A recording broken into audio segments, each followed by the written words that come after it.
One customer, two different agents, two different results. This mock call is going to show you the difference between bad and great customer service. Let's start with the first agent, Claire. Thank you for calling Kwestyon. This is Claire. How may I help you today? I still have not received my order. You said I would receive it on the 20th. It's on the 22nd. Still nothing. I don't know what's going on, but if it's not too much of a bother to you, I would really now love to get what I paid for. You know what I mean? Okay. This right here is sarcasm from our very own Tabitha Ratched. If you've watched my other Tabitha video, you'd know that this is a very Tabitha thing to say. If it's not too much of a bother to you, I would really now love to get what I paid for. Yep, this is Tabitha right to the core. It's her way of expressing her annoyance through sarcasm. This is an opportunity for Agent Claire to acknowledge Tabitha's annoyance. But will Claire do that? Let's see. I'll love to get what I paid for. You know what I mean? Okay, may I have the order number and your first name? 498-4977, Tabitha Ratched. Thank you. Let me just check that here. No, she didn't. She only asked for the information without addressing Tabitha's dissatisfaction. This is a no-no in customer service. Actually, not just in customer service, but in any situation where you want to nurture a relationship with someone. Humans are emotional creatures. We are motivated and activated by emotions. We purchase clothes not only to keep us warm, but because the colors and the styles make us feel good. We hold on to certain things because they offer sentimental value. Asking for the info alone isn't going to cut it. If a negative emotion isn't addressed at the very start of the call, it'll just keep creeping up and bleeding into the later parts of the conversation, like this. Thank you. Let me just check that here. I mean, it's ridiculous. If there's a delay, you could just tell me. It's not like you don't have my email or anything. You didn't notify me at all. If I forgot that I'd ordered it, which by the way happens sometimes, then I'd completely be paying for nothing. So you can just hear Tabitha's insistence to be acknowledged here. It's like she's saying non-directly that, Claire, in case you can't tell from my first statement, from my tone of voice, I am deeply annoyed and you are yet to acknowledge me on that. Let's see if Claire gets the hint and finally empathizes. Then I'd completely be paying for nothing. One moment, please, while I check your order status.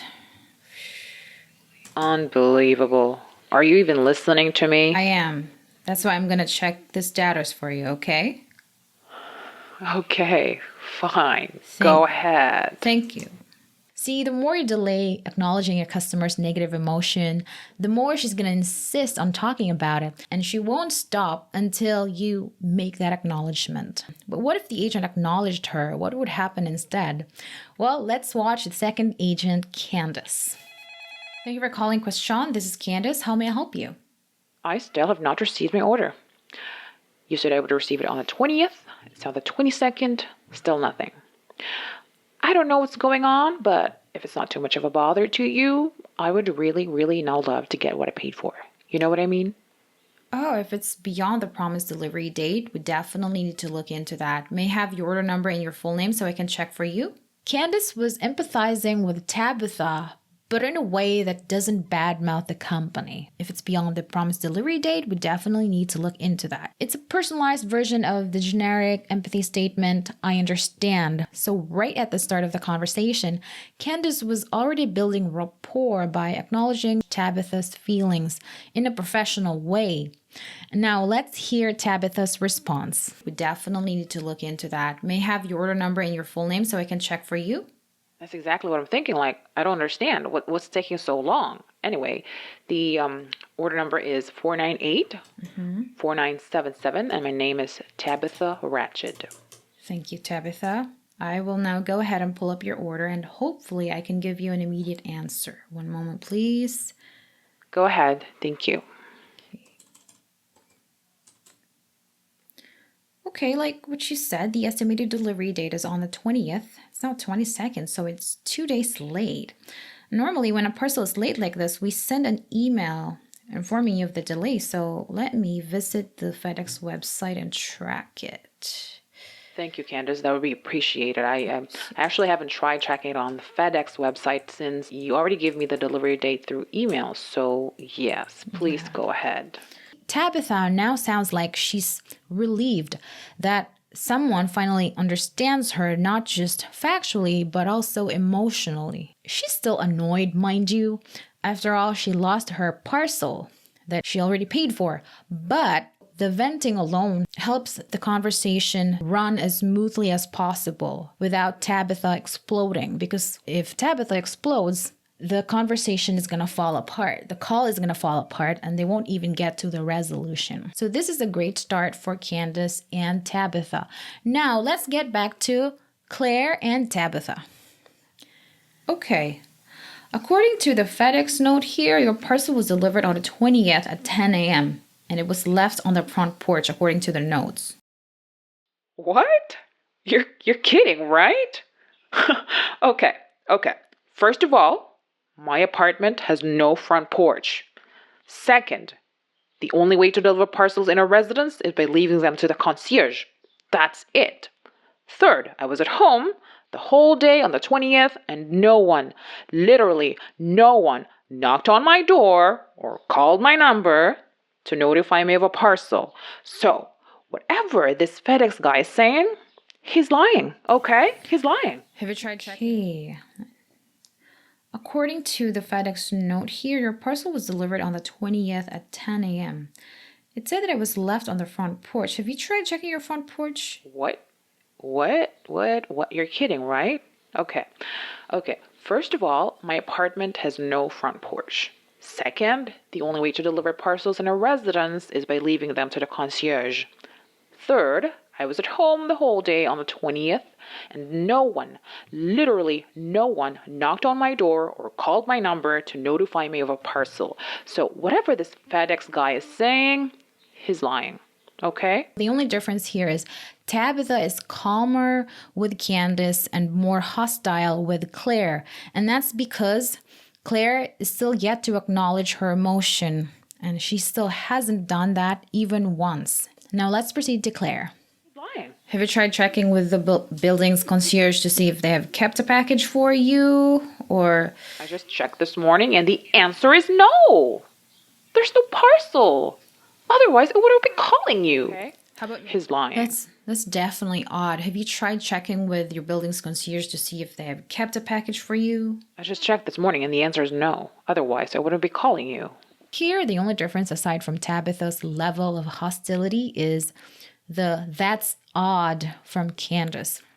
His lying. That's definitely odd.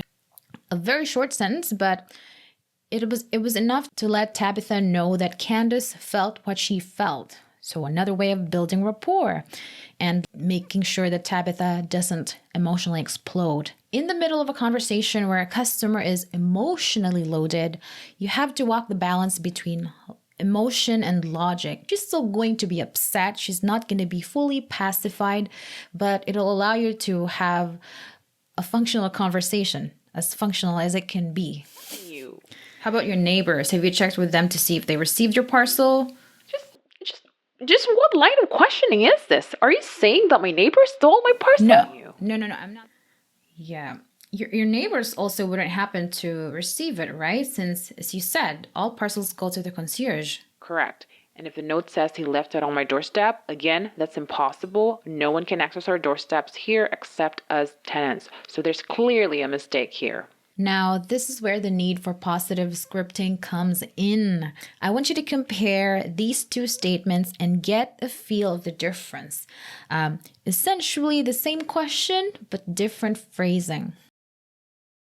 So there's nothing inherently wrong with Claire's question. It's a protocol question after all. But since this is an irate customer she's dealing with, there's a need to personalize the question to avoid triggering Tabitha. As you can remember, Tabitha said, "My apartment has no front porch. The only way to deliver parcels is by leaving them to the concierge." Claire should have acknowledged that fact. This will appease Tabitha. It will tell her that Claire is not just absent-mindedly asking questions without remembering what she said. Candace's phrasing of the question is just so much better because it demonstrates active listening. It's saying, okay, Tabitha, I might be asking you this seemingly unnecessary question, but note that I remember what you told me about your residence, that you only receive parcels through the concierge. This preceding part of the call is where you're going to see bigger and bigger differences between the two calls.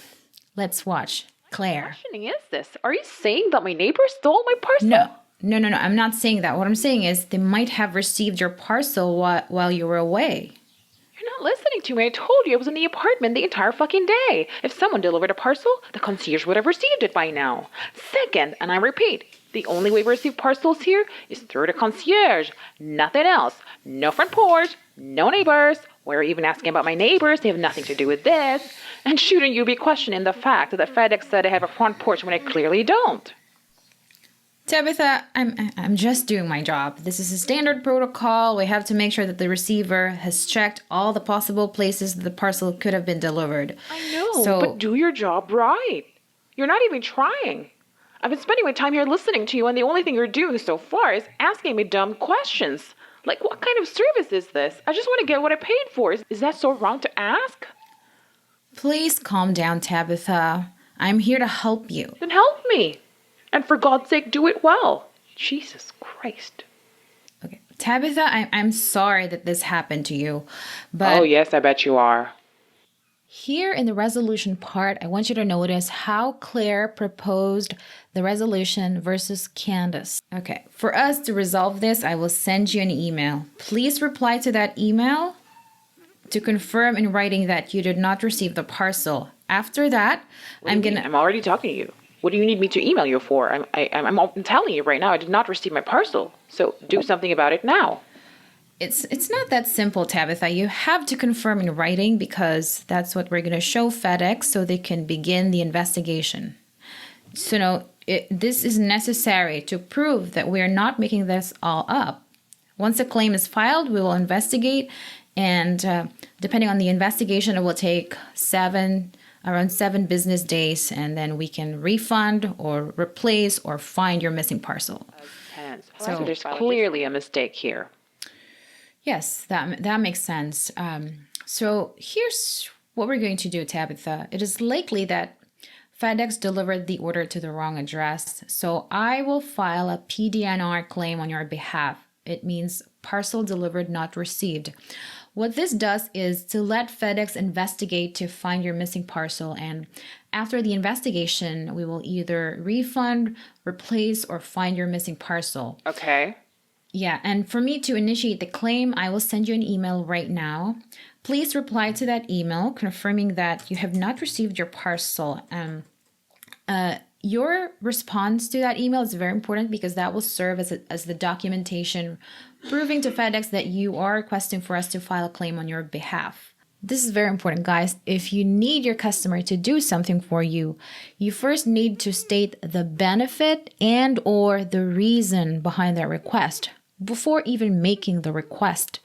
Because this way, you're giving your customer a purpose in exchange for her action. This is the reason why Claire was met with objection and Candace was met with approval. Now let's proceed. Claire, or replace or find your missing parcel. I could just file a dispute and get my money back. You know that I'm being nice right now, right? I am contacting you first when I could just have phoned my bank and mark you as fraud in an instant. You know that, right? I wouldn't recommend that, as that might poorly reflect on your credit score, especially that it shows delivered, So the best option I recommend is to let us file a claim on your behalf. That's what I recommend. You know what? With the ridiculousness of the situation, I can't even bring myself to be mad anymore. Like, what is the point anyway? You basically have the emotional intelligence of a peanut, so I envy you. That's for sure. Okay, so how would you like to proceed?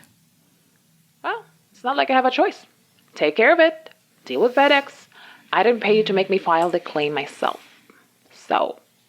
Okay, so after you confirm through email that you did not receive your parcel, I will file a PDNR for you. What's PDNR. It means parcel delivered not received, and it will take 5 to 7 business days. Okay, what happens if the parcel isn't found? Is the replacement available in your warehouse? I need a replacement for that. I don't want a refund. Well, since this is a dropship item, we don't have the item in stock in our warehouse, so I would first have to check with the dropship team for its availability. But yes, I will take note of that. What's a dropship? PDNR and dropship. These are jargons in a way that most customers don't really understand what these mean. And in some accounts, using internal jargons is even prohibited for security purposes. In this case, though, PDNR and dropship are pretty safe to mention. The only problem is you're going to confuse the customer. That is why when you have to mention a jargon, define that jargon without waiting for the customer to ask. That's called being proactive. Let's proceed. What's a dropship? It means that the item is in another warehouse and we don't have the inventory for it, so we will first coordinate with the supplier. You know what? You are making my head spin. So let me get this straight. 7 business days for the investigation, and if not found, which is probably the case 99% of the time, you can check with the team if it's available. And then what? Another 7 days to deliver the replacement? Yes, correct.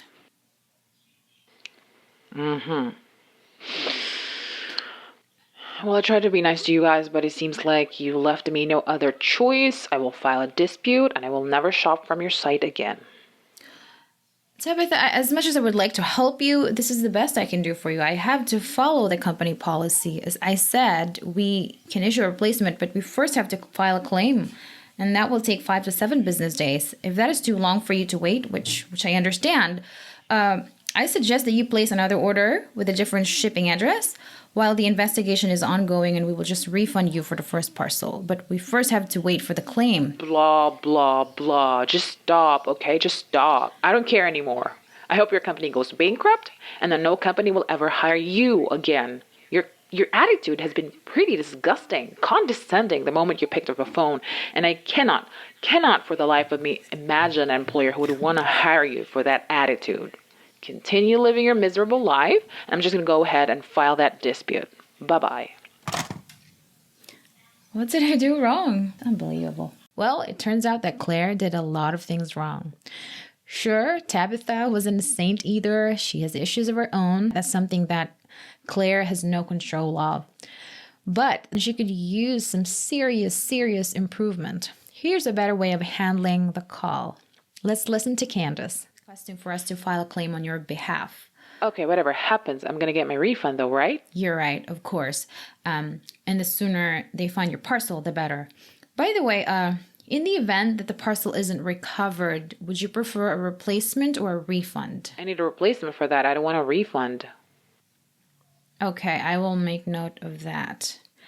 And after the investigation, which usually takes 5 to 7 business days, I will check with the supplier for its availability, and then they can process the replacement for you. I want you to notice a pattern. As soon as Tabitha expresses a tiny hint of disappointment, Candace would immediately acknowledge it. Okay, it's disappointing that this is to happen, but okay. Whatever. At least I don't have to file a dispute. To be honest, I was already thinking of calling my bank this morning and filing a dispute.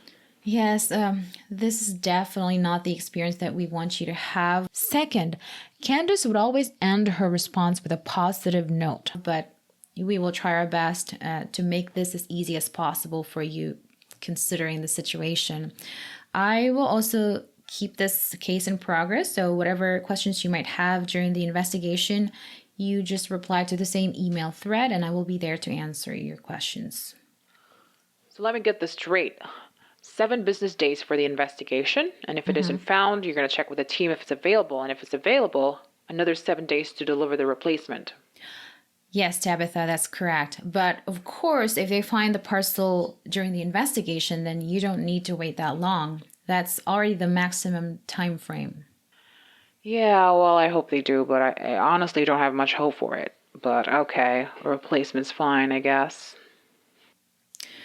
Okay, yeah, I cannot guarantee that 100% that they would find your missing parcel, but there have been cases in the past when they did find the missing parcel. And I will, of course, update you throughout the process.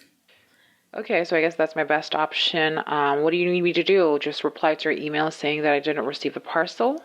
That's correct. I have just sent you the email. All right, I will reply in 5 minutes. I'm going to have my lunch break. What's your name again? Candace. All right, Candace, thank you so much. That's all I need for now. I have to go.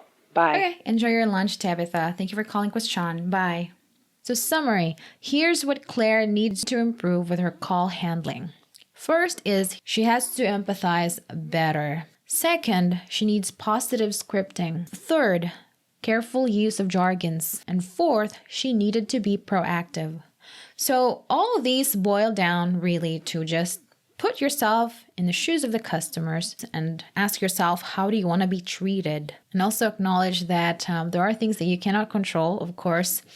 The customer's behavior, the customer's demeanor, you cannot control that, but know that there are things that you can control to make your life easier, basically. On a side note, though, I know that there are people who just are not fit to work in customer service because they're affected by negative customers pretty easily. So I guess this really just applies to people who want to work in customer service and want to improve their call handling skills. All right, that's all for today, I think. Yeah, this is all for today. If you want an uninterrupted version of this call, I'm gonna link the video up here where you're not gonna see the explanation. You're just gonna see the 2 calls. Of Claire and Candace. All right, I think that's all for today. Thank you so much for watching this long video. I hope you got something useful from it.